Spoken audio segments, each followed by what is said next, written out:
Olá, professor César Ferraz, de volta, dando continuidade à nossa aula Revolução Socialista e o Nascimento da União Soviética, agora com a correção das nossas atividades.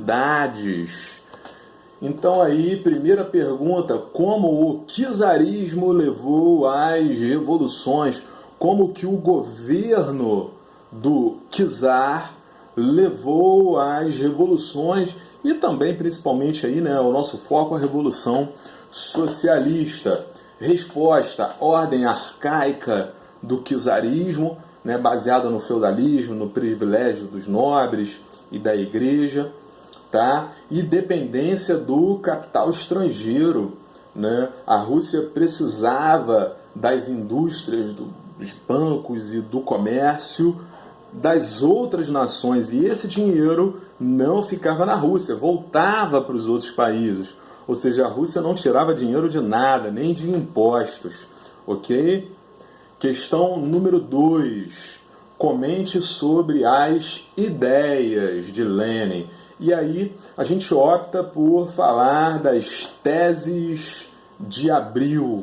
E falando das teses de Abril, a gente pode falar da República dos Sovietes, né, as Assembleias dos Trabalhadores, até com o lema todo poder aos sovietes. Outra coisa, a estatização da propriedade privada, bancos, fábricas, comércio, fazendas, tudo passa para o governo, tudo passa para a mão dos trabalhadores. Outra coisa importantíssima aí, que Lenin ele tira as terras dos senhores feudais e da igreja e faz uma reforma agrária, redistribui a terra para os camponeses. Isso é bom? Isso é ruim? Primeiro, se todos os camponeses têm terra, todos têm onde plantar e o que comer. Se todos os camponeses têm terra, tem o excedente. Esse excedente é vendido.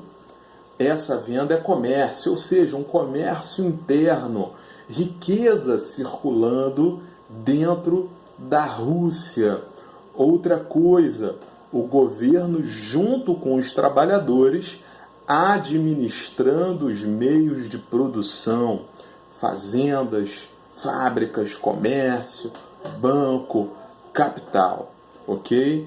Questão número 3, o que foi o NEP, a NEP, Nova Política Econômica de Lenin, né? Foi o fim do comunismo de guerra, ou seja, o fim do controle total da economia pelo governo. O governo não controlaria mais toda a economia, mesmo porque, né, junto com a Primeira Guerra Mundial, mas a Guerra Civil Russa aí teve um estouro de 20 milhões de mortos. Então, Lenin viu que havia uma necessidade de desenvolver a economia. E como que ele faz isso? Com liberdade comercial interna. Bancos passando a funcionar, comércio passando a funcionar, fábricas passando a funcionar e liberação do capital estrangeiro dentro da Rússia, investindo na Rússia. Só que dessa vez pagando aí impostos também. Ok? Questão 4. Como Stalin, o grande ditador aí da União Soviética, se consolidou no poder? Então, a primeira etapa aí da consolidação do poder de Stalin é que ele controlava a executiva do Partido Comunista, ele quem realmente governava, né? Depois ele desenvolve a economia com os famosos planos quinquenais, investindo em indústria pesada, que dá emprego, salário, moradia, saúde, alimentação, educação, do início ao fim, a universidade para a população. Mas não fica só nesse lado bonito, não.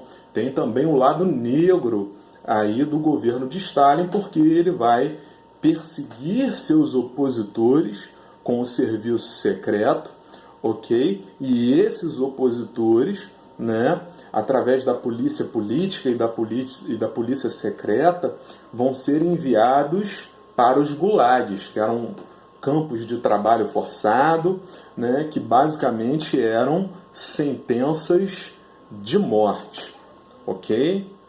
E a questão 5, por que o socialismo foi uma alternativa para a Rússia czarista? Diante da Rússia czarista, com o absolutismo do czar, mandando e desmandando, sem leis, os senhores feudais mandando em tudo, a igreja na Rússia dizendo que isso tudo era obra de Deus, o capital internacional lucrando com a Rússia, não deixando um centavo no país e mandando tudo para fora. Qual alternativa os russos tinham que não fosse o socialismo? Então a gente vê o seguinte, ó, intransigência do czarismo de dar o mínimo de alimento e moradia ao povo, o mínimo de dignidade para a população russa. A elite que era ligada ao czarismo, os nobres e a igreja, viviam no luxo.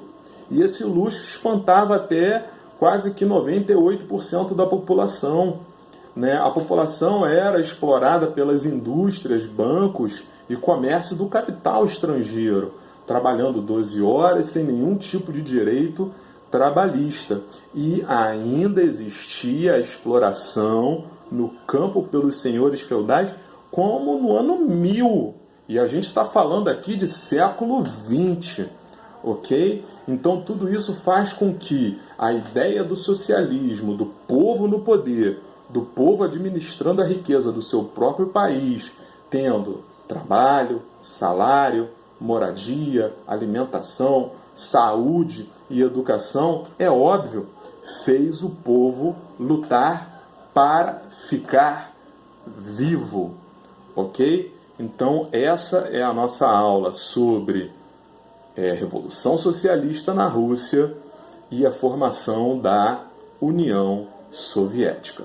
Professor César Ferraz, até mais.